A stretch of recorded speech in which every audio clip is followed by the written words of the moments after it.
Previously, in the Egyptian way. Ziegler here. I need assistance at Luxor. And it's time for me to see my cousin Dina in Luxor anyway. I could drive you. Koshari and Diet Coke. Dina is the best cook in the valley.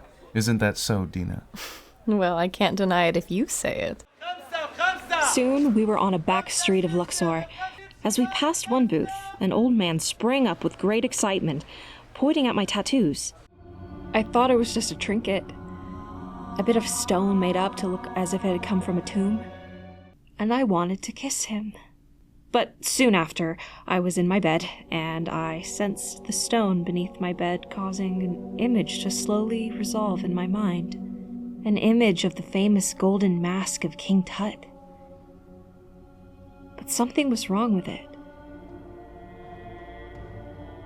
Something wrong.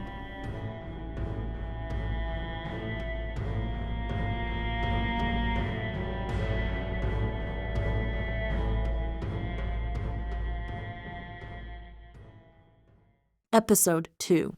4:05 a.m. Sun hat, scarf, blue shirt, flashlight, water, protein bar. Plug in coordinates from Professor Ziegler. Trudge across the desert in pre-dawn light. 45 minutes later, I was at a tomb opening on the side of a hill. There was a hat on the ground in front of it. Dr. Ziegler! Here, come in. Bring the hat. I passed through a narrow entrance, an antechamber, and then into a second chamber about 4 meters square. Professor Ziegler was crouched against the west wall, pointing to the faded outlines of a painted doorway. Do you know what this is? Well, since that is the west wall, so the painting is a false door, a symbolic door, made so the soul of the dead, the Ba, I think, can escape the tomb. The Ka, not the Ba. The Ka cannot escape the tomb. The Ka can only take offerings left in this room. The door is for the Ka. But indeed there is an aspect of the soul called the Ba. It can leave the tomb, can travel to the land of the dead and the living. Many aspects of the soul, the Ak, the Ba, the Ka, the Sahu, the name, and so on. You weren't followed? No. Others thought this tomb abandoned. Fools. See this? This is grout around the painted outline. This is no false door. It is a real door. There's a burial chamber on the other side. A lost tomb. Wow. Indeed. Tell no one. The ministry must not know until the work is complete. We must remove the grout and open the door. Here, make a video record. I could scarcely conceal my excitement. To be a real Egyptologist on the brink of a major discovery. And an illegal renegade to boot. With trembling hands, I videoed Professor Ziegler's attempt to chip away the grout. But it soon became obvious that it was much deeper than he had expected. He resorted to drilling a small hole at the edge of the doorway. Almost through. There, hand me that cable camera. A computer cable, with a tiny camera and light on the end, was inserted into the hole. Professor Ziegler turned on the computer screen. The interior of the hidden tomb was dimly visible. There. A sarcophagus, as I expected. No time to waste. Professor Ziegler then began to pound shamelessly at the faux door with a very real sledgehammer. The ground shook in protest, and I thought I heard plaster falling on the far side of the wall. Soon, there was a substantial hole in the center of the door. Professor Ziegler paused, wiping sweat off his brow, and much to my surprise, handed me a lantern. It should be possible. Go through, make history. I put the lantern through first, then squeezed through the hole. The raw, cold stone scraping against me as I invaded a holy space that had been sealed for over 3,000 years. I crawled onto a debris-filled floor, broken pottery, stones, plaster, bits of wood and metal. I stood and saw a figure moving in the flickering light. Ah! What's wrong? What do you see? Myself! Nothing. A shadow. No. A figure on the wall. What kind of figure? Well, it does not seem to be a god.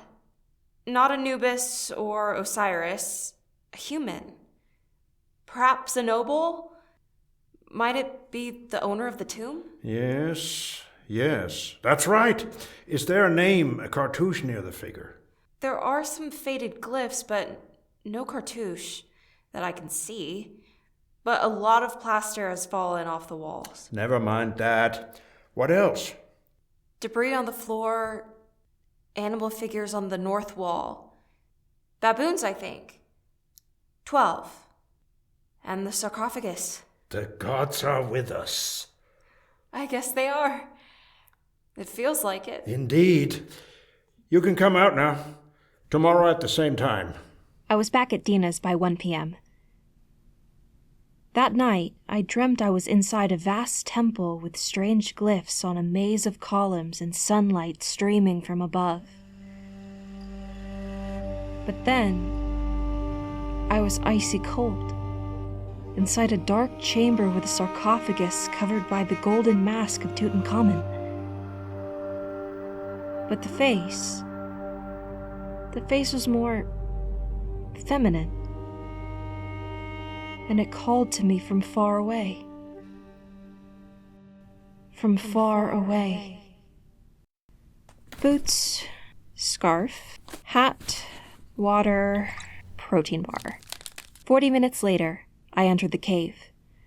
Professor Ziegler was cutting out the doorway with an electric rock saw. Good morning, Professor.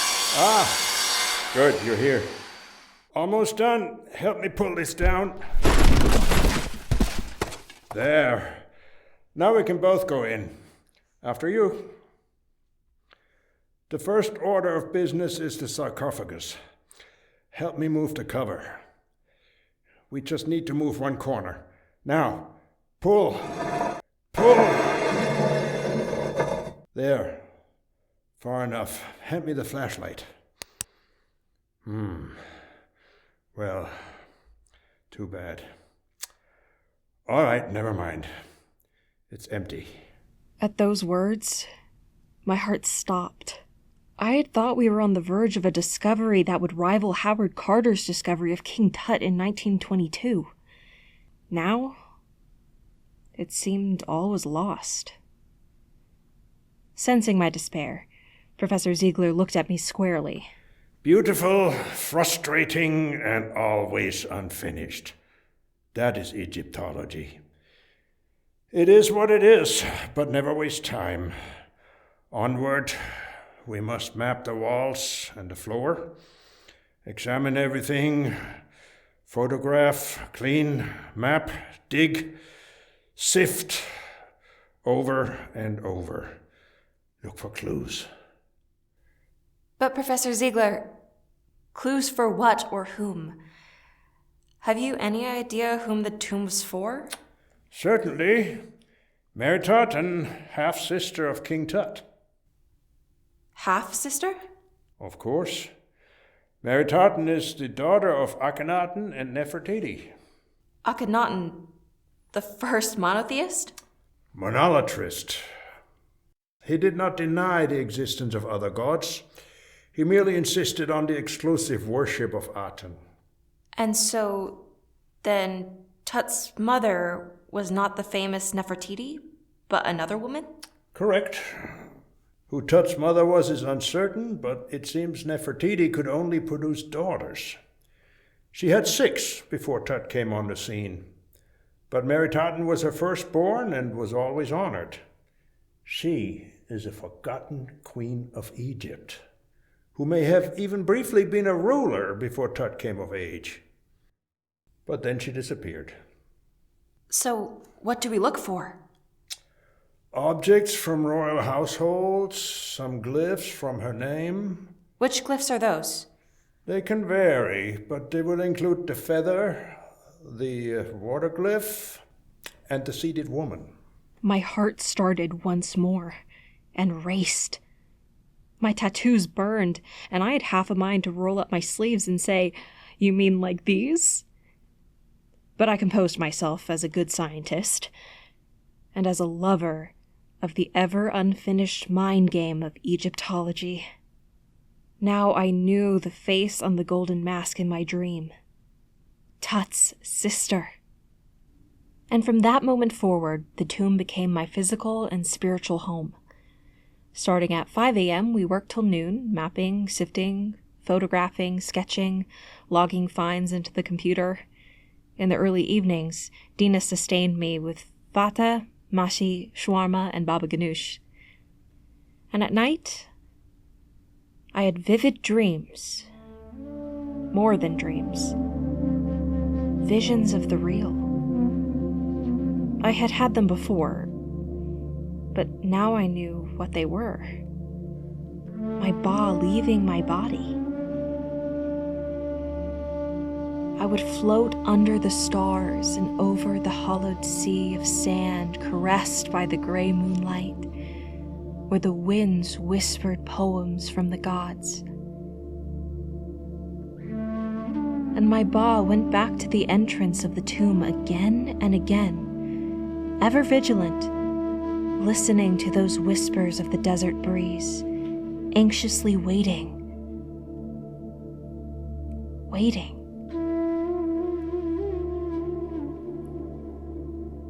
During the day, we found designs on broken pottery and even on remains of broken furniture that were characteristic of the 18th dynasty, the dynasty of Tut and Meritaten. We began to laser clean the walls in order to read the faint traces of hieroglyphs. And so it went for several weeks in a cycle I thought would never end. One morning, I arrived in the tomb before Dr. Ziegler. I turned on the lantern, and the ghostly light seemed to animate the figures once more. It sent a chill through my body. Frightened, I was about to go back outside when a bit of rock on the floor caught my eye. I brushed it off carefully. A flat, triangular shape began to emerge. I made a small trench around it. I knew what it was immediately.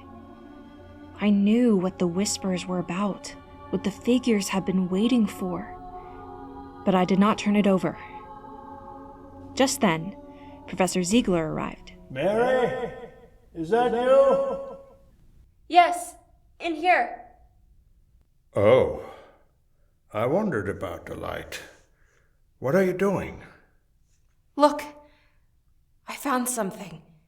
This piece, it's the right shape. I put my fingers into my tiny trench, pulled out the piece, and turned it over. Look! It has some glyphs from Meritaten's name. The feather, the seated woman.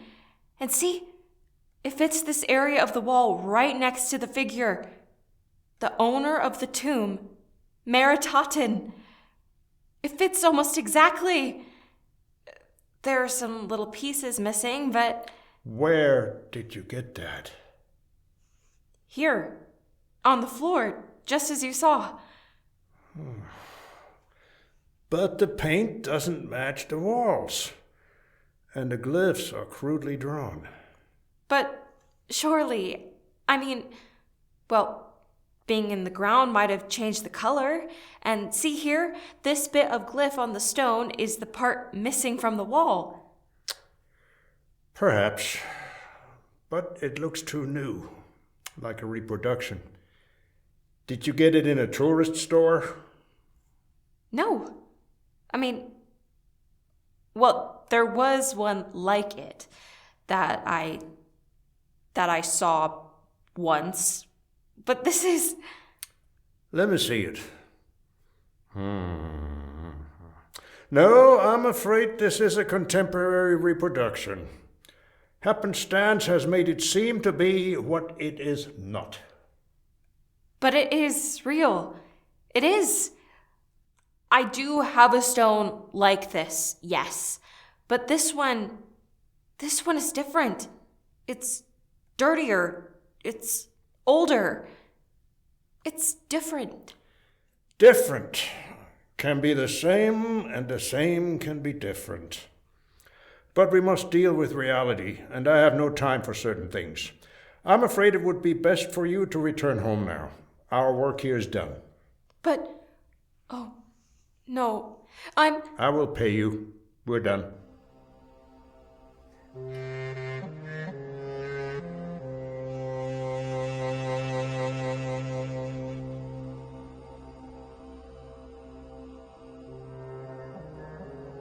My feet took me back to the hotel. My eyes searched under the bed. The stone was not there. My body hurried to the market, but the little shop and the strange old man were nowhere to be found. Strange to say, I made it back to my room and lay down on my bed before the tears began to flow. Miss Mary? Hello? Miss Mary, are you in there? You did not come to lunch, so I... Oh, Miss Mary, what has happened? What's wrong? I'm lost. Lost. I can't find my stone. It's gone. But I found one in the tomb. I found it, but Ziegler... Miss Mary, there now. Don't worry. We don't lose things in Egypt. We merely misplace them for 1,000 years or so. Your stone is gone? The one Youssef got for you? Yes. Yes. Well, I have not touched it. But that is worse. Worse. That means that I must have... I'm lost. Lost. Ziegler fired me. Nonsense. You are not lost. Your soul is among us. Right here. Is it not? Some of it. Well then, stay calm. Call Youssef. He knows the ways of Egypt. He will help you. It took some time, but I regained some composure and called Youssef. He tried to explain away the mystery. But what about the merchant? His booth is gone. Merchants often move from town to town. Does my stone move from town to town? I can't explain that right now. It doesn't matter. My career is over. Professor Ziegler will... Ziegler, nothing. He's a screwball. Everyone knows that. He'll realize his mistake. But Youssef, I don't know what happened. I just don't know. Okay. Tell you what. Why don't you come here? We could talk it over. There's a night bus to Cairo from there, and you can take an Uber to Giza. The Mango Cafe. It's right near our office. I can meet you there at 10 a.m.? What do you think?